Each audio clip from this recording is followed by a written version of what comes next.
பாலும் தெளிதேனும் பாகும் பருப்பும் இவை நான்கும் கலந்துனக்கு நான் தருவேன். கோலம் செய் சுங்க கரிமுகத்து தூமணியே, நீ எனக்கு சங்க தமிழ் மூன்றும் தா என்று எல்லாம் வல்ல விநாயகப் பெருமானை வணங்கி, தென்னாவுடைய சிவனை போற்றி, எண்ணாட்டவர்க்கும் இறைவா போற்றி, திருச்சிற்றம்பலம் என்று எல்லாம் வல்ல மதுரை மீனாட்சி சுந்தரேஸ்வரரை வணங்கி, நல்லதொரு வீடு செய்து அதை நலம் கெட புழுதியில் எறிவதுண்டோ, சொல்லடி சிவசக்தி என்னை சுடர்மிகும் அறிவுடன் படைத்து விட்டாய், வல்லமை தாராயோ இந்த மாநிலம் பயங்கர வாழ்வதற்கு என்றே என்ற பாரதியின் வரிகளை தொட்டு வணங்கி, பாரதியின் பெண் விடுதலை பற்றி மேற்கொள்கின்றேன். போற்றுதலுக்கும் பாராட்டுதலுக்கும் உரிய திருக்குறள் மன்றத்தின் மாபெரும் தலைவர் திருமிகு சுப்பிரமணியன் ஐயா அவர்களுக்கும், அவர்களுக்கு உற்ற ஆலோசகராக வைய தலைமைகள் என்பதற்கேற்ப தலைமையேற்றிருக்கும் திருமதி உமாராணி தங்கமுத்து அம்மா அவர்களுக்கும், இங்கே முன்னிலை வைத்துக் கொண்டிருக்கும் தென்றலாக வீசி உழைந்த மனிதராக உழைந்த எண்ணங்களோடு செயல்பட்டு அமர்ந்திருக்கும் திருமதி சுரேஷ் ஐயா அவர்களுக்கும், மிக அற்புதமாக எண்ணற்ற சொற்பொழிவுகள் எண்ணற்ற இலக்கியங்களில் ஆழம் கண்ட மாபெரும் மனிதர், இன்றைய அறக்கட்டளையின் உபயதாரர், எண்ணற்ற மாவட்ட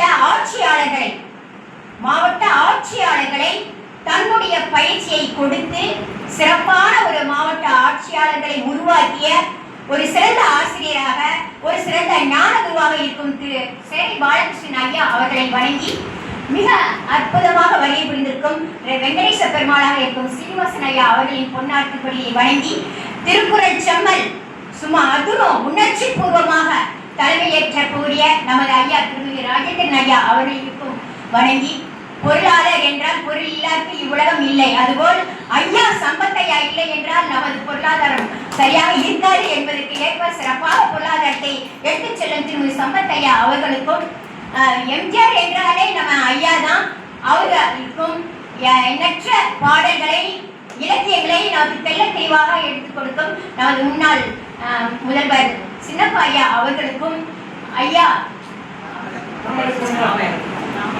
ராம இளங்கோன் ஐயா அவர்களுக்கும், இந்த உலகிற்கு இந்த திருக்குறள் உலகிற்கு அறிமுகப்படுத்திய ஆண்டவனாக திகழும் திருமதி அழகராஜ் ஐயா அவர்களுக்கும், வடக்காடு ரீதியில் என்னை அறிமுகப்படுத்திய திருக்குறள் மன்றத்தின் பொருளாளர் திருமதி சந்தானம் ஐயா அவர்களுக்கும், நமது திருவாசகம் என்றாலே நமது ஐயா அவர்கள் தான் குரேசன் ஐயா அவர்களுக்கும், கண்ணப்பெருமானாக காட்சியளிக்கும் திருமதி கண்ணன் ஐயா அவர்களுக்கும், பட்டி மன்றங்களில் முத்தாக பயந்து கொண்டிருக்கும் முத்துகிருஷ்ணன் ஐயா அவர்களுக்கும், இளங்கோ முத்துகிருஷ்ணன் ஐயா அவர்களுக்கும், மற்றும் நமது இன்னிசை அரசி கலைவாணியின் அருள் பெற்ற திருமதி சரஸ்வதி அம்மா அவர்களுக்கும், திருக்குறளை வாழ்த்தி அழகாக பாடிய திருமதி ஜோதிகளுக்கெல்லாம் ஜோதியாக திகழக்கூடிய நாகஜோதி அம்மா அவர்களுக்கும், இந்த தொகுப்பை மிக சிறப்பாக அற்புதமாக ஒருங்கிணைத்து செல்லக்கூடிய ஆற்றல் வாய்ந்த ஒரு மாபெரும் அரசியாக திகழக்கூடிய நமது சகோதரி திருமதி ஸ்ரீமாரி சவுண்டையன் அவர்களுக்கும், இங்கு மிக அற்புதமாக இளம் எழுத்தாளராக பேச்சாளராக வழி புரிந்திருக்கும் அபிராமி அம்மா அவர்களுக்கும், இனிமையாக பாடிய கஸ்தூரி அம்மா அவர்களுக்கும், நமது விபத்தில்லாத ஒரு மாபெரும் சாதனை செய்த ஐயா அவர்களுக்கும், மாபெரும் பொருளாளராக திகழும் நமது ஐயா வெங்கடசாமி ஐயா அவர்களுக்கும், அசோகன் ஐயா அவர்களுக்கும், மற்றும் இங்கே வந்து பேராசிரியர் நடராஜன் ஐயா அவர்களுக்கும், மற்றும் அனைத்து சான்றோர் பெருமக்களுக்கும், தமிழ் அறிஞர்களுக்கும் எனது பணிவான வணக்கத்தை கனிவோடு தெரிவித்துக் கொள்கின்றேன். அற்புதமான தலைப்பு, பாரதியாரின் பெண் விடுதலை. பாரதி யார்? தோன்றி புகழோடு தோன்றுக அத்திலா தோன்றலின் தோன்றாமை நன்று என்ற திருவள்ளுவரின் திருக்குறளுக்கு எடுத்துக்காட்டாக மாபெரும் தவ புதல்வனாக சுப்பையா பிள்ளை லட்சுமி அம்மாளுக்கு மகனாக டிசம்பர் 11, 1882 ஆண்டு தூத்துக்குடிக்கு அருகில் உள்ள எட்டயபுரத்தில் மாபெரும் கவிஞனாக பிறந்தவர். சிறு வயது முதலே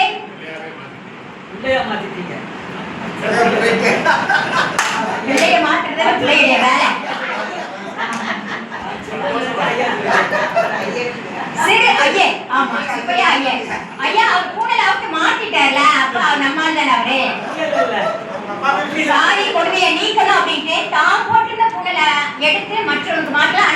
நம்மால் தான். மன்னிக்கணும்.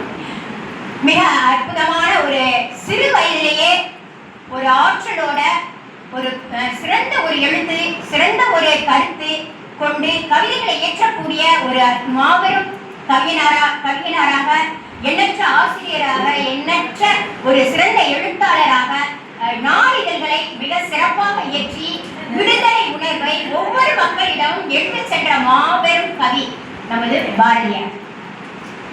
பெண் யார்? பெண் என்பவள் யார்? எதற்காக இந்த விடுதலை தேவை, ஏன் தேவை என்ற அப்படிப்பட்ட ஒரு எதிர்பார்ப்புக்காக பெண் என்பவள் இந்த நாட்டின் கண்கள். அடுப்போதும் பெண்களுக்கு படிப்பதற்கு என்று கூடிய காலத்தில் வாழ்ந்த பெண்கள் ஒரே அடிமையாக இருந்தார்கள். மங்கையராய் பிறப்பதற்கு மாதவம் செய்திட வேண்டும் அம்மா என்று பெருமைக்குரியவள் பெண். பெண் என்றால் மாபெரும் சக்தியாக திகழ்வார். சிவன் என்றால் சக்தி, சக்தி என்றால் சிவன். கிரியா சக்தியாக, இச்சா சக்தியாக, ஞான சக்தியாக திகழக்கூடியவள் பெண். பெண்ணின் தன்மை அளவற்றது, யாரும் அளவிட முடியாது.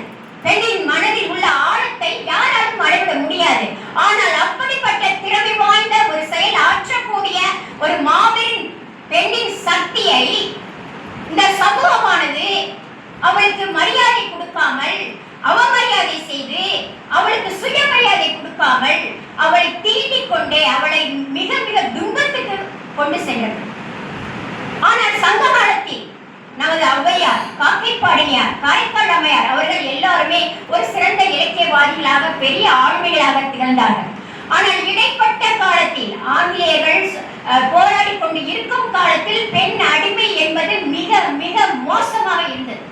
அந்த நேரத்தில் தான் பாரதியார் பெண்ணுக்கான உரிமையை நம்ம மீட்டுக் கொடுக்க வேண்டும், பெண்ணுக்கான விடுதலையை நம்ம மீட்டுக் கொடுக்க வேண்டும். அனைத்திற்கும் மேலாக பெண்ணுக்கு கல்வி என்னும் ஒரு அடிப்படை உரிமையும் ஆயுதத்தையும் கொடுத்தால் இந்த நாடும் இந்த வீடும் முன்னேறும் என்று அறிந்தவர் பாரதியார். எண்ணற்ற கவிதைகள். அம்மா சொன்ன போல பட்டங்கள் ஆடுவதும் சட்டங்கள் செய்வதும் பாரதி பெண்கள் படைக்க வந்தோம். 8 மருங்கில் ஆணுக்கு பெண் இங்கே இழைப்பில்லை என்று கும்மியடி. ஆணுக்கு பெண் யாருமே இழைப்பு கிடையாது. எல்லாரையும் ஒரே சக்தி, பராசக்தி தான படைத்தார், ஆண் என்றும் பெண் என்றும். அப்படி இருக்கும் போது ஏன் இந்த வேறுபாடு? ஆணுக்கு பெரிய மரியாதையும் பெண்ணுக்கு அவமரியாதை கொடுக்கக்கூடிய இந்த சமூகத்தில் எப்படி இந்த பெண்ணை நாம் காப்பாற்ற போகிறோம் என்ற நினைப்பில் பாரதியார் எண்ணற்ற கவிதைகள், எண்ணற்ற பெண்களை எப்படி பெண்களை ஊக்குவிக்க வேண்டும் என்று புதுமை பெண் கவிதையிலும் பெண் விடுதலை கவிதையிலும் அற்புதமாக எடுத்து இயம்பியிருக்கின்றார். பெண்ணை வாழ்க என்று கூத்திடுவோம்டா, பெண்ணை வெல்க என்று கூத்திடுவோம்டா. இந்த பாடலை எப்ப அவங்க எடுத்தாங்க அப்படின்னு சொன்னா, அந்த பாடலானது ஒரு முறை செல்லம்மாள் வெளியூர் போயிருந்தாங்க. அப்ப அவருடைய நண்பர் வந்தாங்க. பால் காய்ச்சி கொடுப்பதற்காக பாரதியார் அடுப்புல போய் வேலை பார்த்துட்டு இருக்காரு. அவனால காய்ச்ச முடியல, புகையா வருது. அனுபவம் இல்லையில அன்னைக்கு முதல்ல இறங்குறாரு அவர். அப்ப ரொம்ப நேரம் ஆகி பால் காய்ச்ச முடியல, அடுப்பு பத்த வைக்க முடியல அப்படிங்கவும் பாரதிதாசன் அப்பா நீ பால் காய்ச்சினப்போது வா, வந்து நம்ம எல்லாரும் பேசிட்டு இது பண்ணுவோம் அப்படின்னு சொல்ல, அப்படியே கடைசியா ஒரு வழியா அந்த பாலை காய்ச்சிட்டு அந்த பாத்திரத்தை அடியில கொண்டு வந்து பெண்ணை வாழ்க என்று கூத்திக்கோங்க. அப்பதான் அவருக்கு செல்லம்மாவுடைய அருமை தெரிஞ்சு. உண்மையிலேயே ஒரு பெண்ணுக்கு கொடுக்க வேண்டிய உரிமைகளையும் மரியாதையும் நம்ம கொடுக்கணும். அவர் அந்த புதுமை பெண் அந்த கவிதையில சக்தி உன்னுடைய எல்லா அடிகளையும் நான் போற்றி போற்றி வணங்குகின்றேன் அப்படின்னு அவரு வணங்கினார். அதே மாதிரி பெண் விடுதலை கவிதைகள்ல அவர் சொல்றாரு, எல்லா பெண்களும் எல்லா மகளிரும் ஒன்று சேர்ந்து நம்ம என்ன செய்வோம், விடுதலைக்காக போராடுவோம், வெல்வோம் என்ற ஒரு ஊக்கத்தை, ஒரு ஞானத்தை பாரதி அவர்களுக்குள் விதைத்தார்கள். எந்த நேரத்திலும் மன உறுதியோடு செயல்படுவோம். மனம் என்னும் ஒரு மனத்திடவோடு, மனத்தின்மையோடு, தேன் கிண்ணம் என்கின்ற அந்த கிண்ணத்தில் இருக்கக்கூடிய தேனை போல் அந்த மனதை நாம் விட்டு விடாமல் ஒரே முயற்சியோடு நாம் விடுதலை பெறுவோம் என்று முதல் கவிதையில் அழகாக கூறுகிறார். இரண்டாவது கவிதையில் எல்லா பெண்களும் திறமையோடு செயலாற்றுங்கள், எதை பற்றியும் கவலைப்படாதீர்கள், ஆணுக்கு பெண்ணாக நீங்கள் செயல்பட்டு வீரர்களாக தீரர்களாக திகழ வேண்டும். நம்ம நாட்டுக்கு அதே ஆண்கள் நமக்கு உதவியாக இருந்தார்கள் என்றால் அவர்களோடு இணைந்து நம்ம விடுதலை பார்க்கிறதே பேசு, அவங்க நமக்கு சப்போர்ட் பண்ணாங்க அப்படின்னா அவங்களோட இணைந்து தமிழ் திரு நாட்டிற்கும் நாம் என்ன செய்ய வேண்டும்? தொண்டு புரியணும்.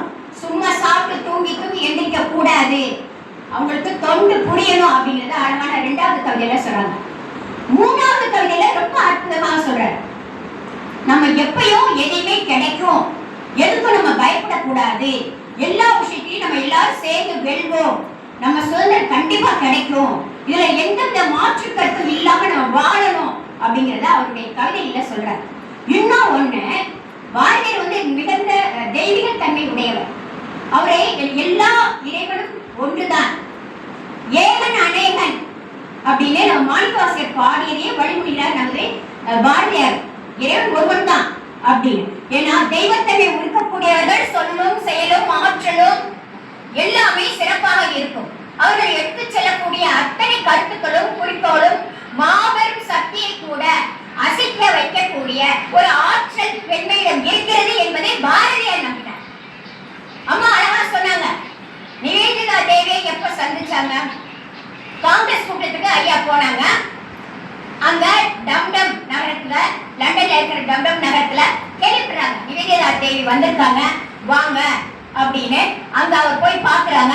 பாப்போம் நிவேதிதா தேவி பேசிட்டு இருக்காங்க. பேசி முடிச்சதும் அவங்க நிவேதிதா தேவி சொல்றாங்க, அன்ப, எப்படி அழகா சொல்றாங்க, அன்ப 3 எழுத்து தான், நீங்கள் பெண்களுக்கான சம உரிமை, பெண்களுக்கான விடுதலை, பெண்களுக்கான கல்வியை கொடுக்க நீங்க முன்ன வரணும் அப்படின்னு சொன்னதை கேட்ட அவரு பெண்களின் ஒரு விடுதலை முன்னோடியாக செயலிலும் தீரத்திலும் வீரத்திலும் சென்றார். அதுக்கடுத்து நிவேதிதா தேவி கேட்கிறாங்க, ஐயா தங்களுக்கு திருமணம் ஆகிவிட்டதா என்று. ஆம், எனக்கு 2 வயதில் பெண் குழந்தை இருக்கிறது என்று கூறினார். பின் ஏன் உன்னுடைய மனைவியை அழைத்து வரவில்லை என்று கேட்டார். அதற்கு உண்மையான ஒரு அற்புதமான ஒரு வார்த்தை, அந்த காலத்துல எப்படி கொடுமைப்படுத்தினாங்க, எப்படி பெண்களுக்கு ஒரு உரிமை கொடுக்காம இருந்தாங்க அப்படிங்கிற ஒரு பெரிய வார்த்தை பாரதியார் வாயிலிருந்து வருது. என்ன சொல்றாரு அப்படின்னா, பெண்களை பொது இடங்களுக்கு அழைத்து செல்லும் வழக்கம் எங்களிடம் இல்லை. அப்படி அவர்களை அழைத்து வந்தால் அவர்களுக்கு என்ன தெரிய போகிறது? யார? ஒரு மாபெரும் சக்தியானவர். ஆக்கள் படைத்தல் அழித்தல் எல்லாத்தையும் முன்னோடியாக இருப்பார். பெண் புத்தி பின் புத்தி என்று மற்றவர்கள் சொல்வார்கள்.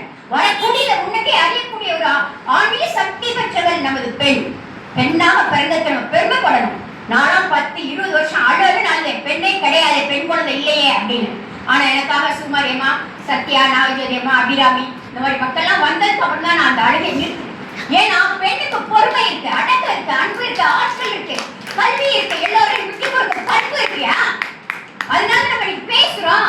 95 ஆண்டுகள் கழித்து நம்ம இன்னைக்கு பாரதியாரை பத்தி பேசுறோம்.